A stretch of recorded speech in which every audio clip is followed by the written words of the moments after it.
नमस्कार। छत्तीसगढ़ का सबसे बड़ा डिजिटल प्लेटफॉर्म छत्तीस तक में आपका स्वागत है। मैं रघुनंदन पंडा। छत्तीसगढ़ भारतीय जनता पार्टी के वरिष्ठ नेता, विधायक, प्रवक्ता अजय चंदाकर आज दुर्ग भारतीय जनता पार्टी कार्यालय में आए हैं। हम उनसे बात करते हैं। आज आप कोई घोटाला का उजागर कर रहे हैं। धन्यवाद। आज प्रदेश के पूरे संभागीय मुख्यालय में पत्रकार वार्ता है। सरकार बनने के बाद भूपेश सरकार के शराब घोटाले पर हमने ईओडब्ल्यू और एसीबी से जांच की घोषणा की थी। एफआईआर हुआ था उसमें, और इससे पहले ईडी भी जांच कर रही थी।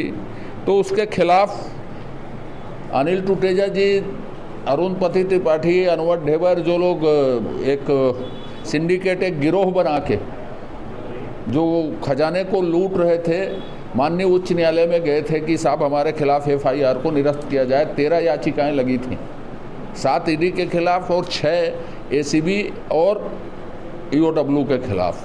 माननीय उच्च न्यायालय ने प्रकरण की गंभीरता को देखते हुए वो 13 के 13 याचिकाएं उनकी निरस्त कर दी। और निरस्त करने के बाद भी ये बात कही गई कि ये मामला प्रथम दृष्टिया संगठित अपराध है का दिखता है। 70 से ज़्यादा लोग इसमें शामिल हैं, तो इसमें निष्कर्ष तक हमको पहुंचना चाहिए। मैंने जांच निष्कर्ष तक पहुंचे। ये 1 साल का घोटाला 2161 करोड़ रुपए का है।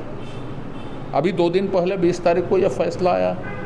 इससे पहले इसको राजनीतिक बताया जा रहा था कि भारतीय जनता पार्टी राजनीतिक आरोप लगाती है। भूपेश बघेल जी कहते थे कि इसमें कोई दम नहीं है, उसमें कोई। लेकिन अब माननीय न्यायालय के कहने के बाद ये स्थापित हो गया कि ये देश की पहली सरकार थी जो अपने खजाने पर ही डाका डलवाती थी। क्या यह मामला भूपेश बघेल जी के संज्ञान में नहीं था? अब भूपेश बघेल जी या कांग्रेस पार्टी क्या कहना चाहती है माननीय न्यायालय के फैसला आने के बाद? अब जांच तीव्र गति से होगी, सही गति से होगी। बाकी जितनी बातें कही गई थी कि राजनीतिक है, अब वो खत्म हो गई। छत्तीसगढ़ में भ्रष्टाचार हुआ, ऐतिहासिक भ्रष्टाचार हुआ भूपेश शासन में, यह स्थापित हो गया। सत्यावी समाज का जो पलटा बजाऊंगा घटना हुआ था, उससे वो बहुत दुखी हैं। युवा वर्ग, अधिकतर सत्यावी समाज जो भारतीय जनता पार्टी विश्वास करता है, जो जेल में है। आपके क्या विचार? भारतीय जनता पार्टी कांग्रेस पार्टी का सवाल नहीं है। ये कलेक्टर ऑफिस, एसपी ऑफिस को जलाना, तोड़फोड़ करना, सार्वजनिक संपत्ति को क्षति पहुंचाना, ये आंदोलन नहीं है, ये एक षड्यंत्र है। और वो षड्यंत्र में बड़े बड़े लोग शामिल थे। भाजपा सरकार को अस्थिर करने का षड्यंत्र था वो। विधायक देवेंद्र यादव जो कांग्रेस के, उनको भी गिरफ्तार किया गया है। मैं हर जगह ये बात बोलता हूँ,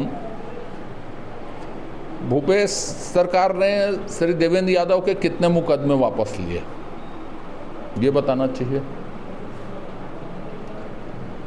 कितने मामलों में वो कोर्ट से फरार घोषित हैं, ये बताना चाहिए कांग्रेस पार्टी को। कौन से मामले में उन्होंने मुख्यमंत्री जी को पत्र लिखा है कि इसकी सीबीआई जांच की जाए, ये बताना चाहिए कांग्रेस पार्टी को। कांग्रेस पार्टी को ये बताना चाहिए कि ये यदि सतनामी समाज का आंदोलन था तो ये क्यों गए थे वहाँ, और घटना जब घट रही थी तो वो उपस्थित थे। तो जो गिरफ्तार हुए हैं वो दोषी हैं, ये सब कर लें और निर्दोष हैं, ये तो न्याय नहीं हुआ।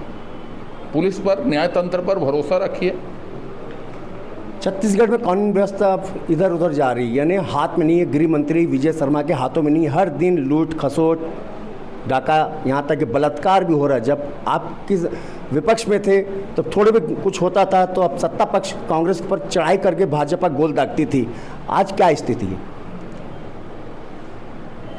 जो भी स्थिति है, अब तक की सबसे बड़ी बैठक छत्तीसगढ़ बनने के बाद इन विषयों में कल माननीय केंद्रीय गृह मंत्री जी ले रहे हैं, उसके परिणाम आने दीजिए। एक सुखद परिणाम छत्तीसगढ़ को हर क्षेत्र में देखने को मिलेगा। सुपर सीएम कौशल्या देवी शाय हैं, मंच से कहती हैं कांग्रेस को मौका मिल जाता है। आपके विचार? कांग्रेस को मौका नहीं मिलता, कांग्रेस तिल का ताड़ बनाती है। बात की पृष्ठभूमि देखिए, कहाँ पर कैसे किस अर्थों में कहेंगे। एक लाइन को पकड़ के तिल का ताड़ बनाने का काम है और कुछ नहीं है वो। पूर्व मुख्यमंत्री भूपेश बघेल जी का आज जन्मदिन है, आप क्या देना चाहते हैं? अरे बिल्कुल बधाई देंगे साहब, स्वस्थ रहें, निरोगी रहें, दीर्घ जीवन जिए, जनता की सेवा करें, बढ़िया विपक्ष में बैठें, शानदार ढंग से अच्छी भूमिका निभाएं।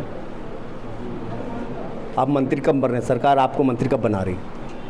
मैं मंत्री नहीं बन रहा हूं, मुख्यमंत्री जी का विशेषाधिकार है कि वो किसको मंत्री बनाते हैं, जिसको बनाएंगे वो बनेंगे। कल देवेंद्र यादव जी के गिरफ्तारी को लेकर पूरे प्रदेश भर में धरना प्रदर्शन कर रही कांग्रेस। यही तो मैंने कहा ना, कांग्रेस को पहले उनके उस चरित्र को बताना चाहिए, और भिलाई से लेकर दुर्ग की जनता से लेकर छत्तीसगढ़ की जनता ये जानना चाहती है कि ये सब क्यों।